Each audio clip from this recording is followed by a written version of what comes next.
So I'm letting Yes, so go. you're letting the situation go Mm-hmm. um, with him, Be- which is a good thing for you uh, if you feel as though the relationship wasn't beneficial for both of you guys. So we'll just go with that decision. But my next question is, who else are you having issues with? well, um, I was gonna go into that saying like the reason I'm letting it go is because a friend of mine that I have known for years was bringing up to me how he feels as though I'm very judgmental, Okay.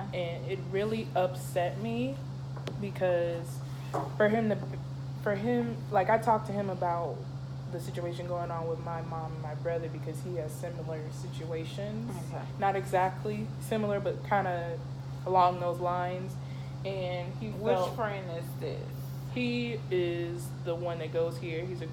He's in the master's program for environmental uh, health science. Okay. um, Me and him were talking like we for some reason I saw him recently. He saw me walking my dog around my neighborhood, and we kept on running into each other. So then we started to talk again, and I was So let me ask you this: is he a ex boyfriend, or is he truly a like friend? truly a friend. Okay, that's what I need to get clarity on. He act When we first met, it was in 2012, Okay. and I had told my Asian friend, I don't know, I said my Asian friend. I had told my friend, Mm-hmm. I think he's cute. You should like get his number from me. And he was Okay. like, you asked, so I did. I was like, I think you're cute. Can I have your number? He was like, okay. And he wrote it down. And then like I went down because the science building has 4 floors. I went down to where the seating is on the second floor in front of the computer lab, and I called it, and it went straight to voicemail. And I was like, he blocked me, and I hated him ever since. Mm-hmm. So then, coming now, seeing him recently, I sat in his car. I was like, why you blocked me the first time I talked to you? He was like, what are you talking about? I was like, you blocked me. Mm-hmm. He was like, I never blocked you. You never called me. I was like, yes, I did. He was like, well, I didn't get a call. I just felt like you just didn't want to talk to me. So we kind of just built a friendship around that. Okay. And I would go up to his lab and we would talk while he did his little research or whatever. And we got into how I'm like, I don't think personally that me and him could ever try to be in a relationship. um, I was like, it's not for me because he made the decision to have a child purposely, um, and not be in the child's life. He wanted, and this is a black man. A girl asked him, could you give me a baby? You don't have to be in its life, but I just want a baby. And he Okay. said, okay. So the baby's now 6, and he comes around every blue moon and says, hey, I'm your godfather, and sends the baby money. And that's why I think there's holes in his story. Because why are you sending him money and a girl asked you, you know?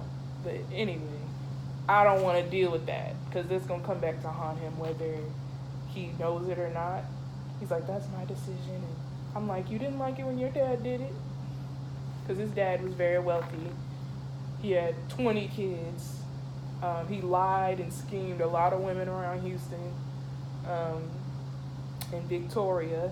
And he has a brother named Alan. His name is Alan. And his dad basically treats his mom and saying, hey, I'm taking care of my maid's kids. Really, he was having relations with his maid. And she went into a mental institution because she had lost her mind. And he was like, I'm taking care of her kids, and I want you to bear me a son. And she was like, I feel so honored. And she gave him twin boys, named one Alan, but he couldn't put the junior on it because he already named his first son Alan, and no one knew until years later. Anyway, that's messy. Mm-hmm. And I was just saying, like, how could you do that when you knew that it was, like, you felt some type of way about your father being all over the place rather than being a father. He couldn't be a father to all of y'all. Like, you really think he could have been a good father to all 20 of y'all? Anyway, It could have worked if he wasn't was lying, effective. scheming. Yeah, and there was effective communication with the adults, because at the end of the day, no matter how you feel about it or how I feel about it, it's ultimately about the kids.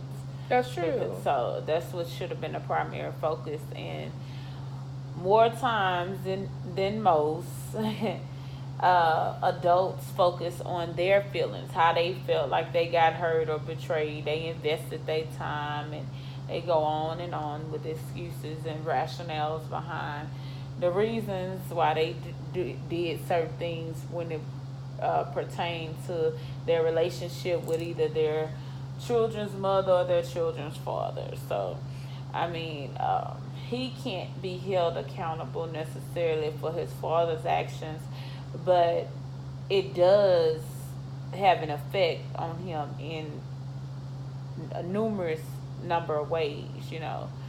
So, and it's up to you, like you said, for what you want to deal with, you know. Because at the end of the day, you're the person that's going to have to deal with it. So, and you know what you can handle and what you cannot handle, you know, and you know what's healthy for you and what's not. And we always want to choose what's healthy for us, you know, because at the end of the day, if you're bogged down with certain things that you know yourself is not right, subconsciously it's going to constantly keep reminding you that, hey, you know, you shouldn't be doing this, you could have better. And then other people that are involved in your life and they're around you, they're going to consistently keep reminding you too, and you're going to be beating yourself up, you know, feeling like, you know, you're trying to make something work that's not going to work. Exactly. Or you're a seesaw, you're going up and down and up and down, and then it causes unnecessary anxiety and all kind of emotions that you don't even have to deal with or partake in if, you know, you just simply say, like how you're doing, no, I know what this led to. I've either experienced it, or like you said, you heard him, you've seen it before, you probably experienced it, and also you heard him express how he felt about these type of situations that's going on. So with you knowing all of that information, what do you take from it? Like, what do you want from him, if anything? Nothing, because I never looked down on him for him making that decision. I think personally it is a poor decision. I would never make it. I would never recommend somebody to make it. And thinking about that little boy who is just like, you know, I have mommy here, I have my mom's parents here, and I don't have a dad, is like heartbreaking, because there's so many core elements when you don't have that masculine energy there. And I was talking to him about that one night. I was like, can you come over and talk to me, because I've just been having so much on my mind about how I feel like I'm missing this masculine energy in my life, like this paternal, you know, backing that I feel like I never was awarded, because my brother wasn't worth anything and my dad was always in and out. I tried, that's all you're gonna get from me. And he was like, you sound like you have daddy issues. And that's kind of stuff that I think is a terrible way to talk to your friend, let alone look at the situation. Even if you're looking at it objectively, don't say I have daddy issues. I would agree. Yeah, like that's not. I feel like daddy issues has a derogatory. Yeah, it has like a negative connotation to it, and like I even told him, I said I feel like because I was missing that paternal energy, I made these terrible decisions behind a dude. I made a terrible, quick, you know, life-altering decisions, and it's messing with me. You know, thank God I don't have a kid. Thank God I'm not married to any of these dudes. I can live and learn and move past it, but I still feel like I can't make proper decisions without that paternal backing. And he chucks it up to daddy issues. So that was another reason I'm like, I don't think we could ever, you know, be more than just friends. And he was like, well, you have these issues that make me not want to be with you. I was like, what? And he was like, you lack independence. You don't work and you live with your mom. You are very judgmental of your brother and your mom. Like, I don't understand why you look down on them because your brother's doing this, that, and the other, and your mom's letting him. And I don't like how you curse. I don't like how you, your sense of humor. I don't like it. I'm just like, first of all. Mm-hmm. Well, let me say this. By the way, he lives in a boys' ministry home off of OST, where he gives them like Christian values to boys, and he lives there, so he's not allowed to bring any women in. He's supposed to basically breathe, eat, and sleep Jesus. So Okay. go ahead. Well, that's a decision that he makes, but it was probably the reason why the first time when you called him, when y'all paths first collided, that you didn't make that phone call, or it was the wrong, you dialed the wrong number, or he really did block you because he had a girl at the time, or he was going through something, religiously. You'll never know the real true reason why he made the decision that he made, based on, what you got out of him. But eventually, like you said, y'all paths did collide. As far as you telling him how you feel and why you don't want to be with him, if we're just friends, it should have been more receptive. He should have been like, okay, not trying to reverse it and say like it was a competition. It was, oh, you turn me down, I'm a, harp down you and tell you what I feel like is wrong with you or what I don't like. Because you can let a person know certain things without necessarily being cruel, or disrespectful, because words, they do hurt, and your delivery is very imperative, because I can say some things that